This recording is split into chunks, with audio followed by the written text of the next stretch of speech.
What's up, everybody? Welcome to Political Fight Club. I'm your host, Robert Durden, and today I'm talking about leftist infighting and why I hate that term, and we should call it exactly what it actually is, which is the leftist movement shedding the fat. So semantics really frustrates me because, the people that invoke semantical arguments always are the ones that don't have any other good defense. So I hate that, Republicans are able to paint the left as divided because apparently there's infighting in the far left, movement in this country. The labor movement, the people that want Medicare for all, free public college, to end all the wars, Green New Deal, $20 minimum wage. The people that really care about that stuff are not divided. What we're finding out is that it's like, you're a coaching staff of a pro sports team, and if you were to find out that one of your coaching staff was getting paid money to sell your game plans or your playbook to other teams, and you start yelling at that person and you fire them and you say, you're not on the team anymore, that's not infighting in your coaching staff. That's, you found a rat.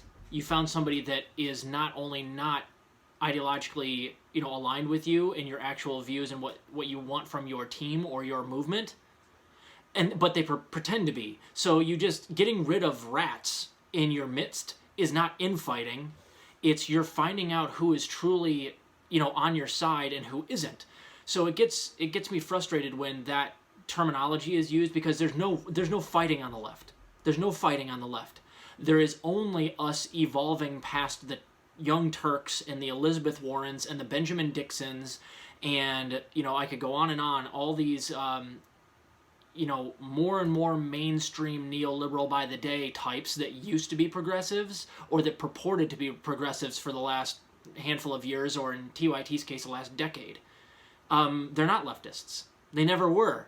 They were capitalists and centrists masquerading as leftists because it benefited them either financially or in their career or whatever. That's what Elizabeth Warren is. That's what TYT is. That's what Benjamin Dixon is. They're all grifters. They all just try to ride the momentum that's on the left by saying they're for certain things that we all agree that we're for. But when the chips are down, not only do these people not fight for them, but they actively fight against them. Because it wasn't like TYT just backed off of the Medicare for all floor vote argument. They were arguing against it. Same thing with Ben Dixon. He had a fucking meltdown on live, stream online multiple times because he said that the force to vote, strategy was stupid and that it was going to hurt the squad somehow, their political capital. You're full of shit. You're running interference for the neoliberals because you're aiming for a job on MSNBC. You want to be the next Dr. Jason Johnson, Ben Dixon. And I can't tell the difference between the two of them right now, other than Dr. Jason Johnson actually has a job at MSNBC. So there is no leftist infighting. Stop it. There's not. There is only the left movement realizing who the wolves in sheep's clothing are. And they are the people that I've mentioned there. I would also throw in, right now, Alexandria Ocasio-Cortez, Ilhan Omar, Ayanna Pressley, Pramila Jayapal, all wolves in sheep's clothing, because they talk a big game, but when it comes down to getting anything done, they're less than useless. And I don't buy that they're too stupid to get anything done. I think that they're actually nefarious.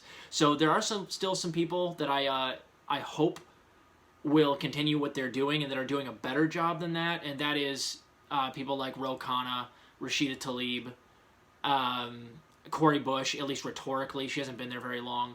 But I'll tell you what, Jamal Bowman's looking absolutely fucking useless. He doesn't even tweet well.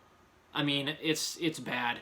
So there is no fighting on the left, guys. Stop saying that. And anytime anybody says, well, the left is divided, the left is not divided. The left is so united on things like Medicare for all and ending all of the wars and the Green New Deal and raising wages and unionization that we are able to very easily kick these sacks of shit to the curb and say, no, you are actually threatening our movement objectively. Whether or not you call yourself a progressive is regardless. You're actually hurting the movement, so get the fuck out. That's what we're doing right now. That's not fighting. That's getting rid of somebody who's cheating you.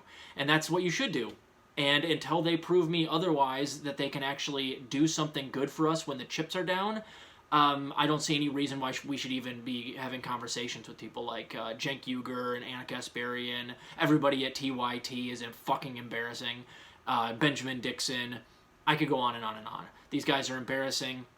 And they should be absolutely ridiculed till the day they die until they do something different with their actions. Actually do something and get something done instead of just acting like progressive and then doing nothing when the chips are down.